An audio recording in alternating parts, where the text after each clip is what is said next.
As a coach, the number one thing that I see across players at all levels is the need to improve that first touch.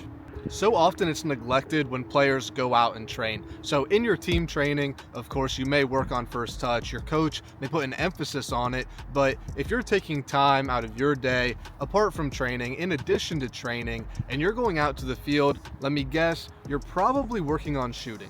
Now this can certainly be fun, going out with some buddies and hitting some shots, and there are worse things you can be doing. Going out and taking some shots is certainly better than going and playing video games all night or other things that are out there for you. But if you truly want to improve as a player, the first touch is the main thing that you need to work on. And ultimately, if you want to have fun on the pitch in games, that all comes from the first touch. So if you're going out and you're always working on shooting, you're always working on spraying certain passes, but you never work on that first touch, you're not going to be in a position in a game where you can actually do those things that you want to do.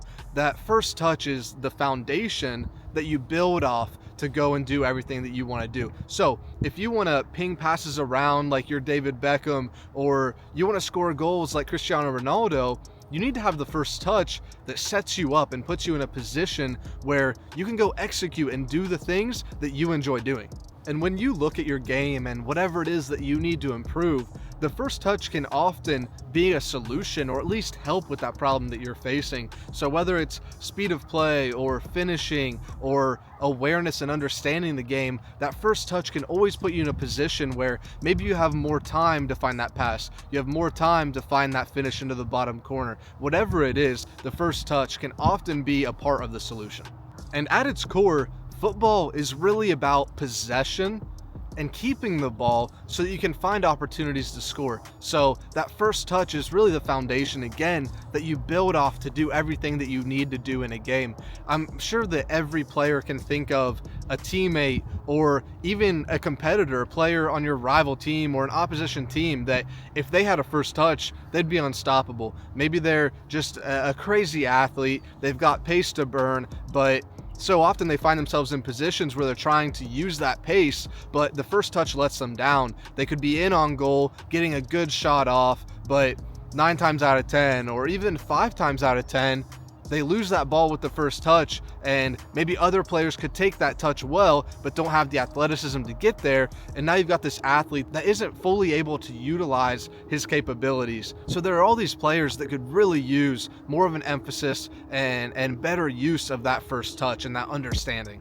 And now if you think of the best player on your team or the hardest player you've ever had to face, they probably had a good first touch. Maybe they're just this massive bruiser center back that nobody could get past. But if you're looking at outside backs, center mids, wingers, strikers, whatever it is, they often have a very, very good first touch. And often having that good first touch allows them to expand on their game. So they have a good first touch and they make space for themselves. And having that space allows them to have more time on the ball. And then that more time equals quality. So space equals time equals quality. So any good players you think of, they likely have a really solid first touch. And then as opposed to the players that maybe don't, they're not going to have the ability, they're not going to have the time to actually use maybe some of the strengths that they have. Unfortunately, that poor first touch will really limit their ability to be creative and have a large impact on the game. Now, looking specifically at attackers, if you want to put the ball in the back of the net more, you might think, I have to go out there, I have to work on finishing, which is definitely something you should focus on. But at a high level, at least, if you're looking to score more goals, that means that you need to be in more dangerous positions on the pitch. And the more dangerous the position, likely the more defenders that'll be in that area. So if you're looking to score more goals, it likely means you're going to have to find more 1 and 2 touch finishes within the 18 and probably within the PK spot. So it comes down to spatial awareness, understanding of the game, but getting in those positions where if that hard ball comes across and it's not possible to finish in 1 touch, you need to have that crisp first touch to settle the ball at your feet in a shooting position. Because if that first touch is poor, again, you're in a high density space, a lot of traffic, a lot of defenders. If you need a second touch to control and then a third touch to finish, that probably means that the opposing team's center backs or their 6 or whoever, there's going to be more players in that area to take away the opportunity. So if you don't have that first touch down right to create those scoring chances, it's going to be really difficult to get the ball in the back of the net more. So now we understand the importance of the first touch, but how do you actually go about training that first touch? So the good news or the bad news, however you want to look at it, it's very simple. You don't need highly complex training. You don't need a ton of equipment. All you need is to get more touches on the ball. Touch after touch after touch.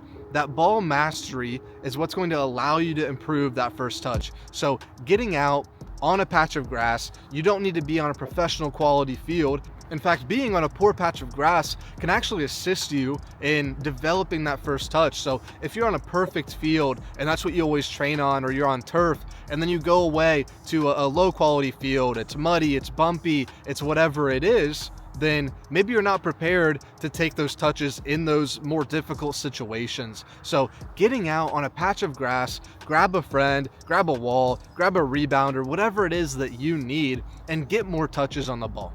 Receiving the ball from different angles of varying difficulty, coming into different body parts, is going to be the key here. So really getting touches that replicate game-like situations. So if you're used to coming up against goalkeepers that always go long, you need to work on receiving a ball out of the air that's going to control that ball. So looping balls over your head, or you can have a teammate that's with you launching quick passes into your thigh level, or receiving on your weak foot.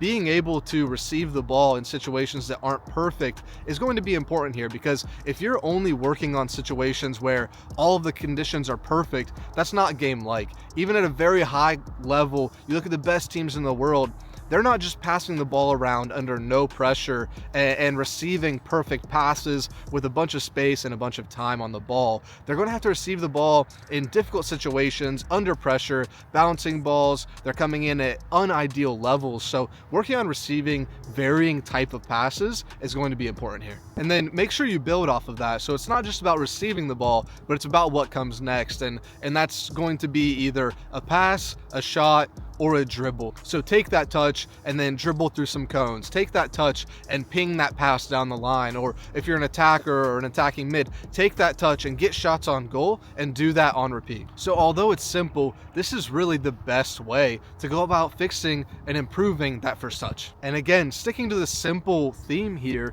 every time you go out onto a field, make sure you're working on juggling. Don't just go out and work on receiving, or go out and work on shooting, or whatever it is. Make sure you're juggling. Juggling is really the foundation, the simplest part of the game that you need to master so you can build off of that in the future. So if you have a strong first touch, you're going to be that teammate that everybody wants to play with, and you're going to be that player that the opposition is a little bit concerned about, as it'll make you less likely to be pressed, less likely to give the ball away, and to really focus on the most important thing in football, the ball. So make sure to like, subscribe, and comment down below why you think a good first touch is important in football.